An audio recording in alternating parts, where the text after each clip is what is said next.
Right, BRS sorry. రంగరాజన్పై దాడిని మీరు ఎలా చూస్తున్నారు? దీనిపై ఏం మాట్లాడతారు? ఇది ప్రజాస్వామ్యానికి గొడ్డలి పెట్టు లాంటిదండి. ఎవరు చేసినా తప్పే అది.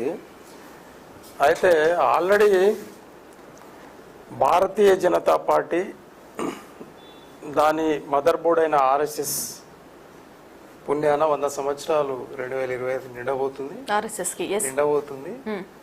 ఆ సందర్భంగా ఈరోజు 3వ దఫా ప్రధానమంత్రిగా మోదీ ఉన్నారు. అంటే రామరాజ్యం ఉన్నట్టే కదండి. భారతదేశంలో రామరాజ్యమే నడుస్తుంది. వాళ్ళ కనుసన్నలోనే నడుస్తున్నప్పుడు ఇంకా కొత్త రామరాజ్యాన్ని నేను సృష్టిస్తా అని ఏదైతే అంటున్నాడో అది హాస్యాస్పదము. అది ప్రజాస్వామ్యానికి, తర్వాత మతాల మధ్యలో లేదు, హిందూ మతంలో అంతర్గతంగా ఉన్నటువంటి ఏవైతే ఈగోస్కు సంబంధించినటువంటి సమస్యలు ఉన్నాయో అవి పేటరైపోతాయి. ఈరోజు ఎగ్జాంపుల్ మీకు చెప్తాను. మొన్నటికి మొన్న మన సిద్ధు మూసేవాలా అని ఒక గాయకుడు ఉండే, పంజాబ్ గాయకుడు ఉండే. ఆయన మర్డర్ లారెన్స్ బిష్నోయ్ అనే ఒక యువ నాయకుడు, బిఏ ఎల్ఎల్బి చేసినటువంటి అడ్వకేటు. ఆయన మంచి అడ్వకేటు, మంచి కుటుంబంలో పుట్టిండు. మరి అంటే ఆయనను చూసుకుంటే ఈయన స్ఫూర్తి గిట్ట ఉండేది మాకు అలా అనుమానం వేస్తూ ఉంది. ఈరోజు లారెన్స్ బిష్నోయ్ ఈరోజు జైల్లో ఉండి శాసిస్తూ ఉన్నారు అనేది మనము మీడియా ప్రపంచం ద్వారా మనకు అర్థమవుతూ ఉన్నది. అలాగే ఆంధ్ర, తెలంగాణ రాష్ట్రాలలో ఈ విధంగా ఒక ముఠాను ఏర్పాటు చేసి తన గుప్పిట్లోకి భయభ్రాంతులను చూపెట్టి గుప్పిట్లోకి తెచ్చుకుందామనే ఆలోచనతోటి తను ఉన్నట్టున్నారు. అది బయటపడ్డది. అయితే మంచి నాయకత్వం ఉన్నప్పుడు, ఒక సమూహాన్ని ఏర్పాటు చేసే శక్తియుక్తులు ఉన్నప్పుడు ఆయన ఏదో మంచి కోసం చేయొచ్చు కదా. నీవు కోరుకున్న రామరాజ్యం ఇక్కడ ఆల్రెడీ 150 కోట్ల జనాభా ఉన్నటువంటి భారతదేశానికి ఒక రాజ్యాంగం ఉన్నది. ఆ రాజ్యాంగము అన్ని కులమత వర్గాలకు, ప్రాంతాలకు, లింగభేదాలు లేకుండా అతీతంగా చాలా సెక్యూర్గా ఈ ప్రపంచంలోనే మొత్తం రాజ్యాంగాలలో ఈరోజు ఐక్యరాజ్య సమితే ఏదన్నా సమస్యలు ప్రపంచంలో తలెత్తే భారత రాజ్యాంగాన్ని చూసి ఇంకేమన్నా ఉన్నది ఈ సమస్యకు పరిష్కారాలు దాంట్లో ఉంటాయి అని చెప్పి ఒకసారి రీచెక్ చేసుకుంటూ ఉంటారు. అంత గొప్ప రాజ్యాంగాన్ని పెట్టి ఈ రాజ్యాంగం లేదు మాకు, మేము కొత్త రాజ్యాంగాన్ని సృష్టించుకుంటాం కాబట్టి ఈ రాజ్యాంగం చెల్లదు, మరి దీనికోసం మరి ఎవరు నడుం బిగించాలి అని అంటే మేము నడుం బిగించినాం, మా వెనక సైన్యం ఉంది, కానీ మాకు ఇంకా సైన్యం కావాలి. ఇంకా అంటే పాతకాలంలో రాజరిక వ్యవస్థ ఏ విధంగా అయితే ఉండేనో మండలానికి ఒక రాజు, జిల్లాకు ఒక రారాజు, తర్వాత ఒక రాష్ట్రానికి ఒక మరి మహారాజు, అలాగే దేశానికి చక్రవర్తిగా ఇట్లా వాళ్ళు ఒక సిస్టాన్ని, రాజరిక వ్యవస్థలో ఉన్నటువంటి సిస్టాన్ని ఏర్పాటు చేసుకుందామనే ఆలోచనతోటి ఆయన వీడియోల ద్వారా మనకు అర్థమవుతాం. మనమేమంటున్నామంటే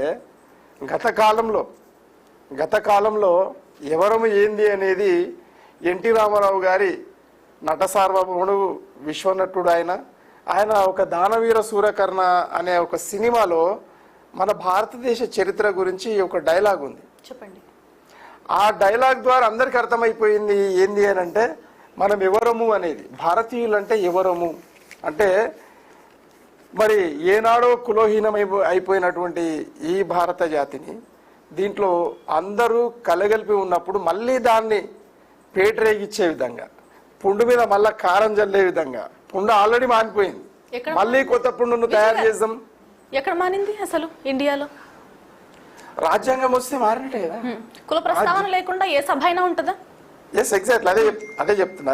అయితే ఇప్పుడు 75 ఏళ్ల నుండి భారత రాజ్యాంగాన్ని ఇప్పుడున్నటువంటి పార్టీలు ఏవైనా కావచ్చు, భారతీయ జనతా పార్టీ కానీ, కాంగ్రెస్ కానీ, ప్రాంతీయ పార్టీలు కానీ, ఏవైనా కానీ భారత రాజ్యాంగానికి లోబడి పరిపాలన గావిస్తూ ఉన్నాయి. మార్పు వస్తూ ఉంది. ఒకే పూటలో మార్పు అనేది రాదు.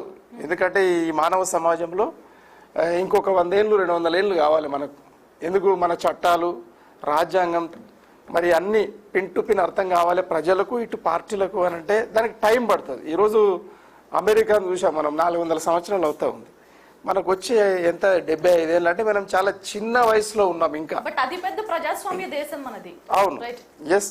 సో ఈ సందర్భంలో ఇలాంటి మూకలు మరి మేము కొత్త రాజ్యాన్ని ఏర్పాటు చేసుకుంటామని ఈ విధంగా రాజ్యాంగానికి విరుద్ధంగా సంఘ విద్రోహ శక్తులుగా ఏర్పాటవుతే అది మంచిది కాదు, అది మానుకోవాలని మేము వాళ్లకు విన్నవిస్తా ఉన్నాం. అది మంచి పద్ధతి కాదు.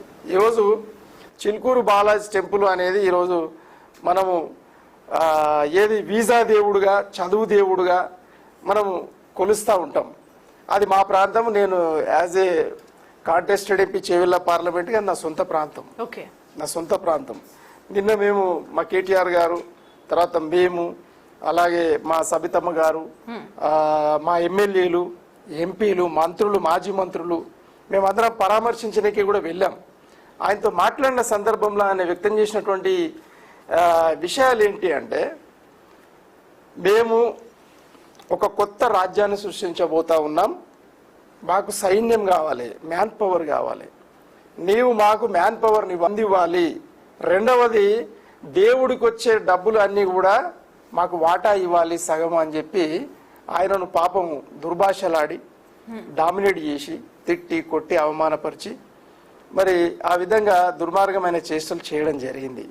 అయితే కొందరు ఏమంటారంటే ఫోకస్లోకి రావడానికి ఏదో ఒకటి చెయ్యాలి అనేది అని అంటారు. కానీ వాస్తవంగా ఆయన ఎప్పటి నుంచో ప్రిపేర్ అయి ఉన్నాడు. అంటే నేను ఏదో ఒకటి చేయాలి నా జీవితంలో, అది చెడైనా కానీ మంచి అయినా కానీ, కానీ నేను ఫోకస్లోకి రావాలి అంటే ఏదో ఒకటి చేయాలి అని అంటే అత్యంత ప్రత్యేకమైనటువంటి గుడి అది.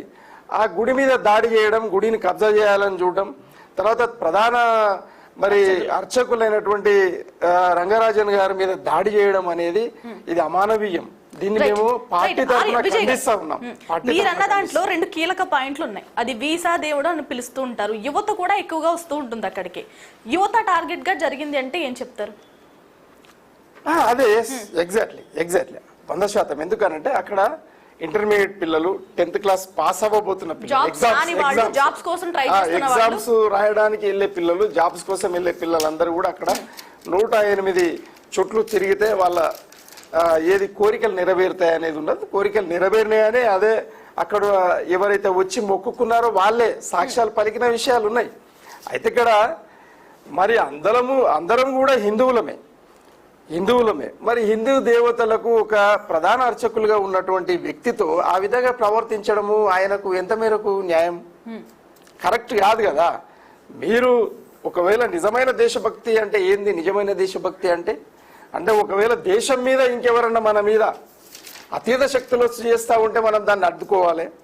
అంతర్గతంగా కూడా ఒకవేళ ఇంకో మతాన్ని ఇంకొక మతం ఏమన్నా అచ్చేస్తూ ఉంది, లేదు ఐసిస్ లాంటి సంస్థల వల్ల మనకు ఆపద ఉంది, లేదు తగ్లీబ్ అనేది ఇంకొక సంస్థ ఉంది, అలాంటి సంస్థల వల్ల మనకి ఏమైనా ఆపద ఉన్నది అన్నప్పుడు మీరు దాన్ని అడ్డుకునే పరిస్థితులలో ఉండాలి. కానీ మన ఇంట్లోనే మన వాళ్ళనే, మన అర్చకులనే, మన దేవుళ్ళనే అవమానించడం, మన సంస్కృతిని అవమానించడం అనేది ఇది క్షమించరాని నేరం అండి. కాబట్టి అయినా కూడా ప్రభుత్వం ఉంది, చట్టం ఉంది, చట్టం తన పని తను చేసుకుంటూ పోతుంది. ఇప్పటివరకు దాదాపు 12 నుండి 14 మందిని అరెస్ట్ చేసినట్టుగా మనకు రిపోర్ట్స్ వస్తా ఉన్నాయి. విజయ్ గారు, ఇక్కడ ఇంకొక కీలక పాయింట్ ఏంటంటే ఈ టెంపుల్ అనేది గవర్నమెంట్ అండర్లో లేదు, దేవాదాయ శాఖ అండర్లో లేదు.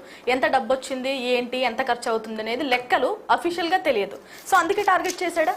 అమ్మా, మీరు మంచి ప్రశ్న అది. మీరు అదే హుండీ ఉండదు, ఆదాయం అంటే పళ్ళల్లో చాలా మంది వేస్తారు, దక్షిణ ఇస్తారు, రకరకాలుగా స్పాన్సర్స్ ఇస్తారు, డొనేషన్స్ ఇస్తారు. మీరు మంచి ప్రశ్న అమ్మా ఇది.